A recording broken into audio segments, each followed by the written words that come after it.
आज हम लोग बात करेंगे जलप्रपात का निर्माण किस प्रकार होता है। आमतौर पर नदियां पहाड़ी क्षेत्रों से निकलकर मैदानी क्षेत्रों से होते हुए समुद्र में गिर जाती हैं। जब नदियां पहाड़ी क्षेत्रों से निकलती हैं और मैदानी क्षेत्रों में प्रवेश करने लगती हैं, उसी बीच में जलप्रपात का निर्माण होता है। जलप्रपात कितना ऊंचा होगा, कैसा होगा, किस तरीके से बनेगा, वो निर्भर करता है कि नदी जिन चट्टानों के ऊपर से बहती है वो चट्टानों की प्रकृति कैसे है। इन्हीं सारे बिंदुओं को हमें यहाँ पर समझना है। तो ये दोस्तों पहाड़ी क्षेत्र है और पहाड़ी क्षेत्रों से नदियाँ निकलती हैं। तो आप देखते हैं कि पहाड़ी क्षेत्रों में बर्फ के पिघलने से नदियाँ जो है इस तरीके से बहती हुई समुद्र में गिर जाती हैं,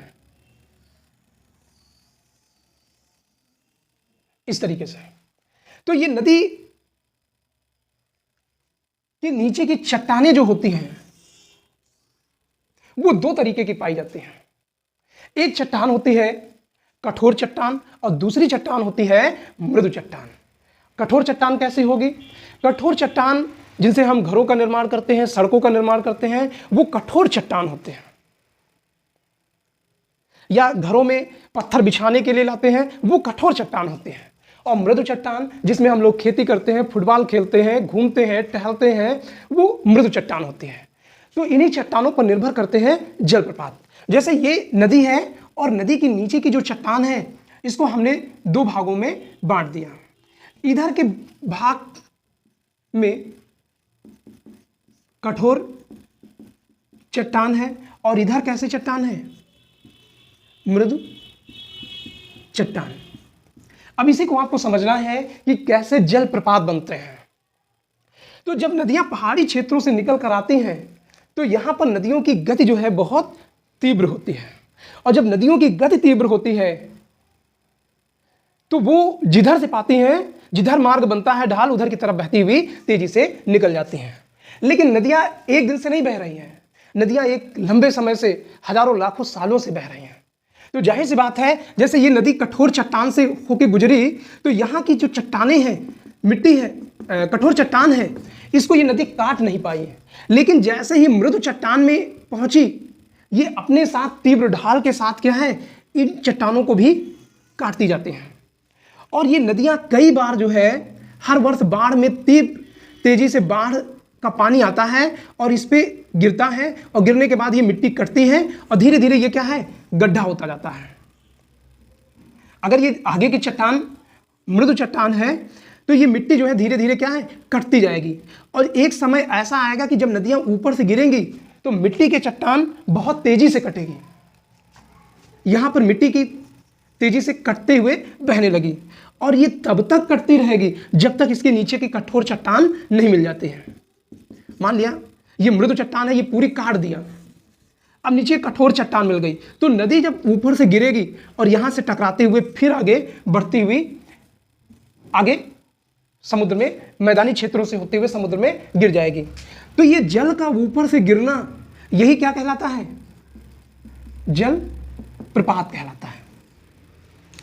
क्योंकि ये नदी जब ऊपर से गिरती है तो अपनी मिट्टी जहां पे गिरती है उसको काटती जाती है और काट के धीरे धीरे उस पूरी मिट्टी को अपने साथ बहाव के साथ समुद्र में गिरा देती जाके।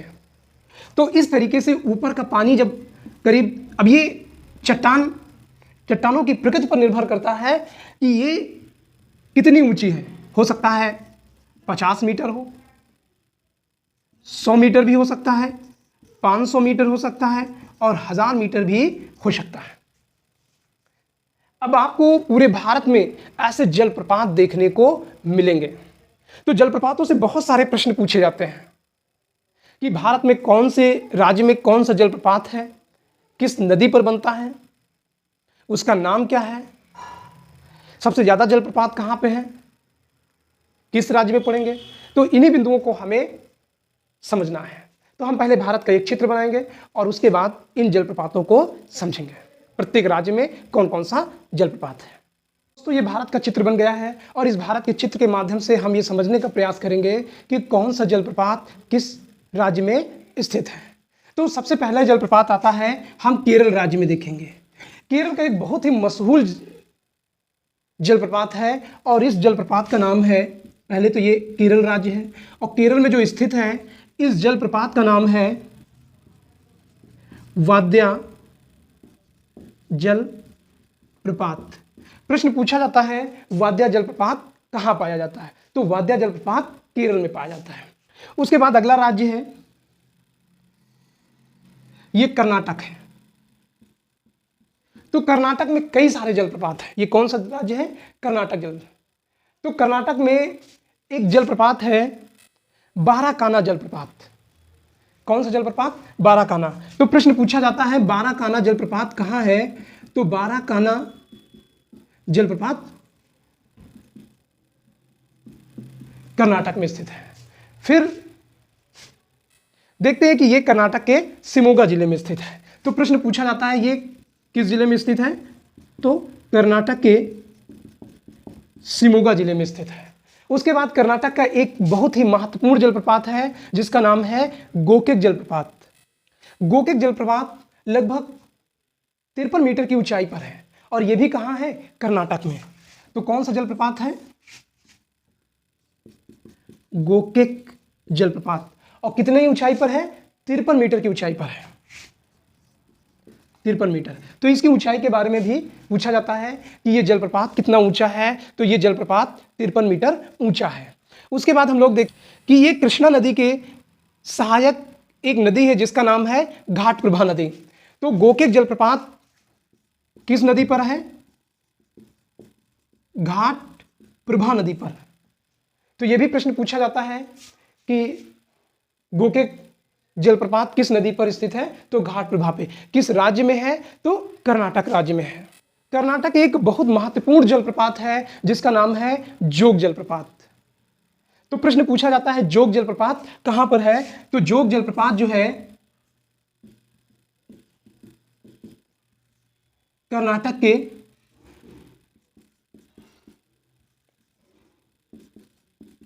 जोग जलप्रपात। तो ये कर्नाटक के में एक नदी है जिसका नाम है शरावती नदी। कौन सी नदी, शरावती नदी। तो शरावती नदी पर ये जलप्रपात स्थित है। इस जलप्रपात को जोग को जोगाड़ा भी कहा जाता है। क्या कहा जाता है, जोगाड़ा या गेरुसोप जलप्रपात भी कहा जाता है, या इसी को महात्मा गांधी जलप्रपात भी कहा जाता है। तो प्रश्न पूछा जाता है महात्मा गांधी जलप्रपात कहां पर स्थित है, तो महात्मा गांधी जलप्रपात कर्नाटक में स्थित है। इसका एक नाम और है महात्मा गांधी जलप्रपात। तो यह भी प्रश्न पूछा जाता है कि महात्मा गांधी जलप्रपात कहां पर है, तो इसके कई नाम हैं।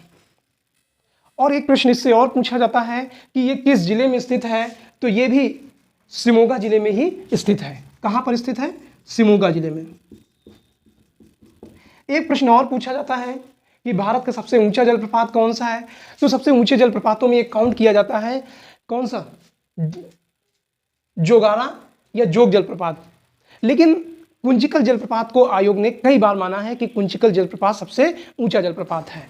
तो इसकी ऊंचाई जो है लगभग 253 मीटर ऊंचा है। कितने ऊंचे है, 253 मीटर। तो प्रश्न ये भी पूछा जाता है कि इसकी ऊंचाई कितनी है, तो लगभग 253 मीटर ऊंचा है। फिर कर्नाटक का एक और जलप्रपात है जिसका नाम है कुंचिकल जलप्रपात। कौन सा जलप्रपात है,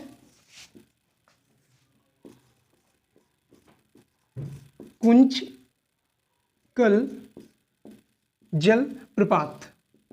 तो कुंचिकल जलप्रपात ये जो है भारत का सबसे ऊंचा माना जाता है। तो ये भी कई बार प्रश्न पूछा गया है कि सबसे ऊंचा जलप्रपात कौन सा है, तो कर्नाटक में स्थित कुंचिकल जलप्रपात है। कर्नाटक का एक महत्वपूर्ण जलप्रपात और है और जिसका नाम है कावेरी जलप्रपात। और कावेरी जलप्रपात जो है, कावेरी जलप्रपात या इसी को शिव समुद्रम जलप्रपात भी कहा जाता है। तो कावेरी जलप्रपात या शिव समुद्रम ये जलप्रपात कहां पर स्थित है, तो ये भी कर्नाटक में स्थित है। उसके बाद केरल, कर्नाटक के बाद है गोवा। गोवा में भी आपको जलप्रपात देखने को मिल जाएगा। गोवा का एक महत्वपूर्ण जलप्रपात है दूध सागर जलप्रपात। प्रश्न पूछा जाता है कि दूध सागर जलप्रपात कहां पर स्थित है, तो दूध सागर जलप्रपात गोवा में स्थित है। कौन सा? दूध सागर जलप्रपात। तो दूध सागर जलप्रपात एक पंक्तिबद्ध जलप्रपात है। अगर यह प्रश्न पूछा जाता है कि पंक्तिबद्ध जलप्रपात कौन सा है, तो दूध सागर जलप्रपात है और यह कहां पर है? गोवा में। अब पंक्तिबद्ध जलप्रपात कैसे होगा इसको समझिएगा। जैसे ये नदी जा रही है, यहाँ पे जलप्रपात बना, फिर ये नदी आगे बढ़ी और फिर ये नीचे गिर गई, तो एक जलप्रपात, दूसरा जलप्रपात, फिर ये नदी आगे बढ़ी, फिर ये गिर गई नीचे, 3, 4 और फिर 5। तो ये कह सकते हैं कि ये जलप्रपात सीढ़ीनुमा है या पंक्तिबद्ध जलप्रपात आप कह सकते हैं। तो ये कहां पर स्थित है? गोवा में स्थित है। और प्रश्न ये पूछा जाता है कि ये पंक्तिबद्ध जलप्रपात किस नदी पर स्थित है, तो ये मांडवी नदी पर स्थित है। कहां पर स्थित है? मांडवी नदी पर स्थित है। तो ये भी पूछा जाता है मांडवी नदी कहां पर है, तो मांडवी नदी गोवा में है, जो कैसे पंक्तिबद्ध जलप्रपात बनाती है। फिर अगला जलप्रपात आता है महाराष्ट्र में। इसके उत्तर में ठीक इस तरीके से ये महाराष्ट्र है। कौन सा राज्य? महाराष्ट्र। और महाराष्ट्र में एक नदी है येना नदी। कौन सी नदी? येना नदी। और येना नदी में महाबलेश्वर जलप्रपात बनाता है। कौन सा? महाबलेश्वर जलप्रपात। तो महाबलेश्वर जलप्रपात कहां पर है? महाराष्ट्र में है। किस नदी पर है? तो येना नदी पर है। तो इस तरीके से कई सारे क्वेश्चन यहां से पूछे जाते हैं। उसके बाद हम अगला राज्य गुजरात देखते हैं। और गुजरात में कोई बहुत बड़े जलप्रपात नहीं है, छोटे मोटे हैं और उनका कोई अस्तित्व नहीं है, इसलिए गुजरात का काम खत्म करते हैं। उसके बाद हम देखते हैं ये राजस्थान है। कौन सा है? राजस्थान। और राजस्थान में चंबल नदी मध्य प्रदेश से निकलकर कहां पहुंचती है? राजस्थान के कोटा क्षेत्र में। तो यहां से ये जब नदी निकलती है तो चंबल नदी, कौन सी नदी है? चंबल नदी। तो प्रश्न पूछा जाता है चंबल नदी पर कौन सा जलप्रपात है, तो चंबल पर चूलिया जलप्रपात है। कौन सा? चूलिया जलप्रपात। उसके बाद हम देखते हैं पंजाब क्षेत्र। और पंजाब जो है मैदानी क्षेत्र पड़ जाता है, और मैदानी क्षेत्र होने के नाते यहां पर कोई भी जलप्रपात नहीं बन पाता है। फिर उत्तर में ये लद्दाख हो गया और ये जम्मू एंड कश्मीर। तो जम्मू और कश्मीर में बहुत बड़े जलप्रपात नहीं है, छोटे मोटे हैं जिनका कोई विशेष अस्तित्व नहीं है, और इसलिए जम्मू कश्मीर में और लद्दाख में भी कोई बड़े जलप्रपात नहीं है। उसके बाद हिमाचल प्रदेश में देखते हैं। हिमाचल प्रदेश में एक महत्वपूर्ण, ये यहाँ पे पड़ जाएगा हिमाचल प्रदेश। और हिमाचल प्रदेश में एक जलप्रपात है जिसका नाम है पालनी जलप्रपात। पालनी जलप्रपात। तो प्रश्न पूछा जाता है पालनी जलप्रपात किस राज्य में स्थित है, तो पालनी जलप्रपात हिमाचल प्रदेश में स्थित है। तो पालनी की पहाड़ियां तो दक्षिण भारत में है, लेकिन जलप्रपात कहां पर है? हिमाचल प्रदेश में है। उसके बाद उत्तराखंड में कोई बड़े जलप्रपात नहीं बनते हैं, इसलिए यहां की हम बात नहीं करेंगे। उसके बाद हम लोग बात करेंगे, ये उत्तर प्रदेश है। उत्तर प्रदेश में भी मैदानी क्षेत्र है, तो यहाँ पर जो जलप्रपात बनते हैं बहुत छोटे हैं, और जो भी हैं उनको यूपी विशेष में समझाया जाएगा। उसके बाद फिर ये बिहार राज्य है, और बिहार क्या है? मैदानी क्षेत्र में पड़ जाता है, और इस कारण इस राज्य में जलप्रपातों की संख्या उतनी ज़्यादा नहीं है, इसलिए यहाँ पर भी बहुत महत्वपूर्ण जलप्रपात नहीं है जिनको समझाया जा सके। उसके बाद ये है पश्चिम बंगाल। पश्चिम बंगाल में भी कुछ जलप्रपात हैं, खासकर जलपाईगुड़ी वगैरह में, दार्जिलिंग वगैरह में, लेकिन बहुत बड़े नहीं हैं, इसलिए इनकी भूमिका भी नगण्य होती है। उसके बाद अगला राज्य है उड़ीसा। तो उड़ीसा में एक बहुत ही महत्वपूर्ण जलप्रपात है, मच्छकुंड जलप्रपात है। कहाँ पे? उड़ीसा में। मच्छकुंड एक स्थल है। उड़ीसा में महत्वपूर्ण जलप्रपात है जिसका नाम है दुदुमा जलप्रपात। कौन सा? दुदुमा जलप्रपात। तो प्रश्न पूछा जाता है दुदुमा जलप्रपात किस राज्य में है? तो दुदुमा जलप्रपात जो है उड़ीसा में स्थित है और इस ऊंचाई लगभग जो है 158 मीटर है। कितने? 158 मीटर है। अब फिर अगला प्रश्न पूछा जाता है कि ये किस जिले में है? ये उड़ीसा के कोरापुट जिले में स्थित है। किस जिले में? कोरापुट में स्थित है। और किस नदी पर स्थित है? तो ये मच्छकुंड नदी पर है। कौन सी नदी? मच्छकुंड नदी। तो यहां पर एक तीर्थ स्थल के रूप में भी इसे जाना जाता है। तो दुदुमा जलप्रपात किस राज्य में है? तो ये उड़ीसा राज्य है। ठीक है ना? किस नदी पर स्थित है? मच्छकुंड नदी पर। कितनी ऊंचाई है? 158 मीटर। किस जिले में है? कोरापुट जिले में। फिर अगला जलप्रपात है जोरांडा जलप्रपात। तो जोरांडा जलप्रपात कहां है? जोरांडा जलप्रपात ये भी उड़ीसा राज्य में है, बहुत चर्चित है। कई बार प्रश्न पूछा गया है कि जोरांडा जलप्रपात कहां पर स्थित है। फिर उड़ीसा का एक और जलप्रपात है जिसका नाम है खांडासार। खांडासार जलप्रपात। तो यह भी पूछा जाता है खांडासार जलप्रपात कहां पर स्थित है? तो यह भी कहां पे है? उड़ीसा राज्य में स्थित है। फिर अगला राज्य पड़ जाता है आंध्र प्रदेश। तो आंध्र प्रदेश में कुछ जलप्रपात हैं लेकिन बहुत महत्वपूर्ण नहीं है, बहुत ऊंचाई से नहीं है, इसलिए आंध्र प्रदेश का नाम लगभग जलप्रपातों के बारे में ना के बराबर है भी तो बहुत छोटे हैं, उनका कोई विशेष चर्चा का विषय नहीं है। उसके बाद हम देखते हैं, ये आंध्र प्रदेश है, ये इसके बाद हम तमिलनाडु देखते हैं। तमिलनाडु राज्य में सबसे ज़्यादा जलप्रपात आपको देखने को मिलेंगे और इसी के कारण तमिलनाडु में जलप्रपात बहुत अधिक होने के कारण बिजली बनाना संभव हुआ और बिजली से तमिलनाडु में उद्योग लगाए गए और उद्योग से लोगों को रोजगार मिला। तो तमिलनाडु के पहले जलप्रपातों में है अगाया जलप्रपात। कौन सा जलप्रपात? अगाया जलप्रपात। अगाया, पूरा नाम अगाया गंगई जलप्रपात। तो प्रश्न पूछा जाता है अगाया गंगई जलप्रपात कहां पर स्थित है? तो ये तमिलनाडु के पूर्वी घाट पर स्थित है। उसके बाद अगला जलप्रपात अय्यनार जलप्रपात। कौन सा जलप्रपात है? अय्यनार जलप्रपात। अय्यनार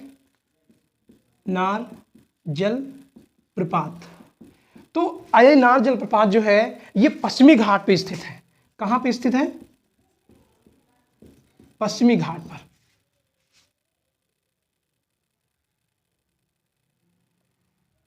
तो ये अय्यनार जलप्रपात कहां पर स्थित है? ये पश्चिमी घाट पर स्थित है।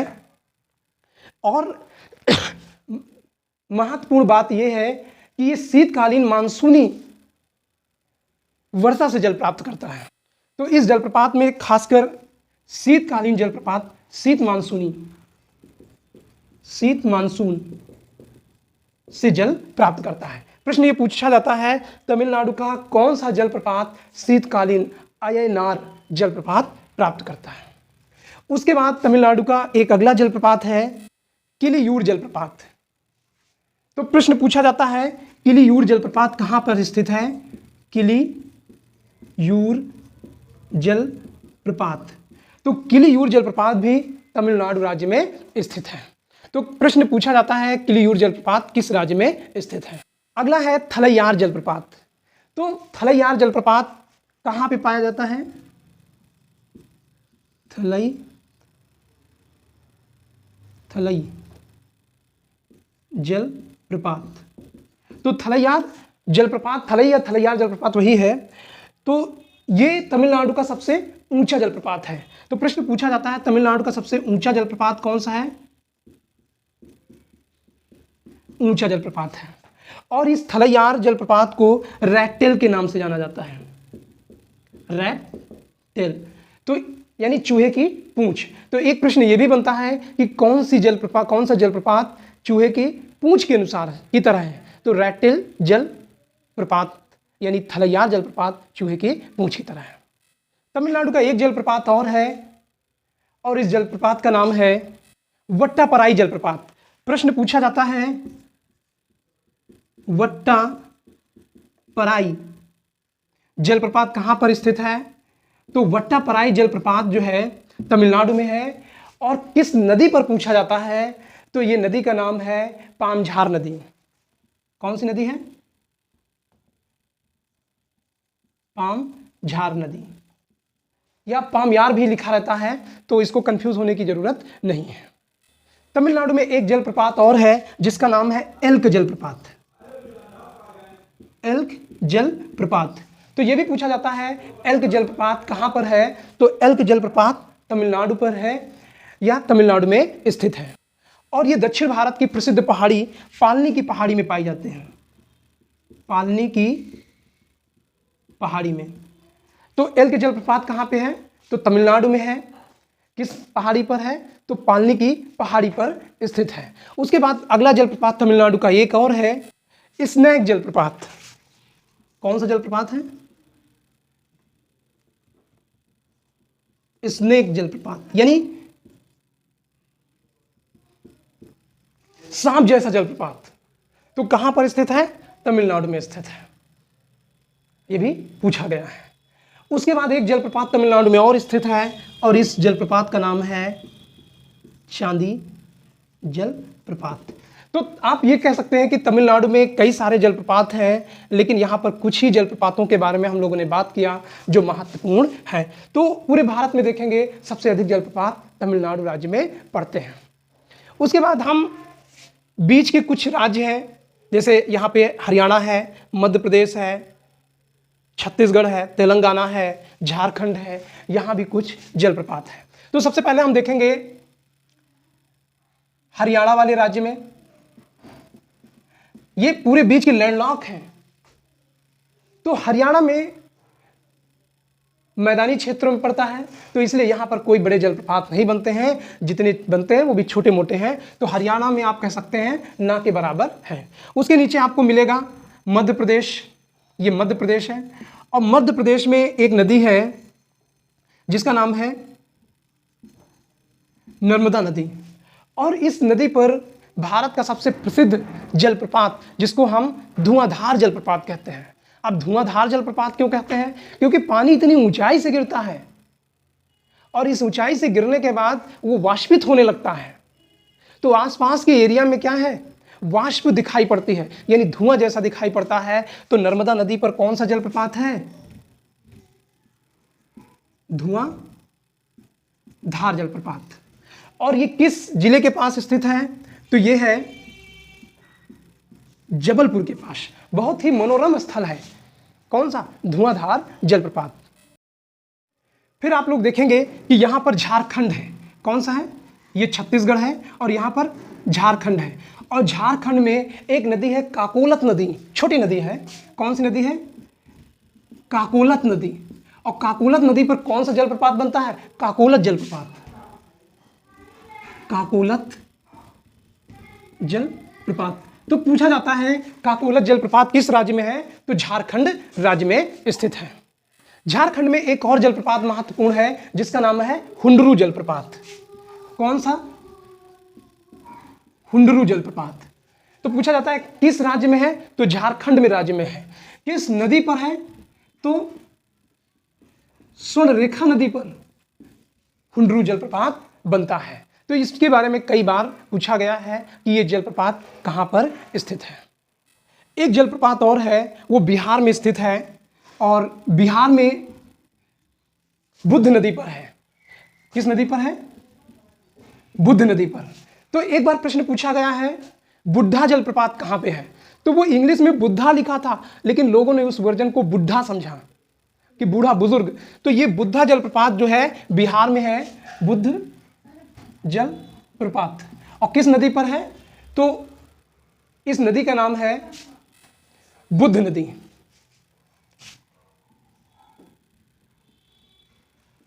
बुद्ध नदी। तो इस तरीके से आपके इस एरिया में तेलंगाना वगैरह क्षेत्र में बीच में छत्तीसगढ़ पड़ेगा। तो छत्तीसगढ़ में कोई बड़े जलप्रपात नहीं है, इसलिए छत्तीसगढ़ का भी काम खत्म हो जाता है। तेलंगाना में भी कोई बड़े जलप्रपात नहीं है, तो तेलंगाना का भी काम खत्म हो जाता है। उसके बाद नॉर्थ ईस्ट में जो भी जलप्रपात हैं वो बहुत छोटे हैं, उसके बारे में बहुत कम प्रश्न पूछे जाते हैं। इसलिए ये भारत के जो प्रमुख राज्य हैं और उनके जो जलप्रपात हैं जो अक्सर एग्जाम में पूछे जाते हैं वो आपका यहाँ से पूरा होता है। तो दोस्तों ये वीडियो आपको कैसे लगे, अच्छी लगे तो लाइक करिए, कमेंट करिए और हमारे चैनल को सब्सक्राइब करिए।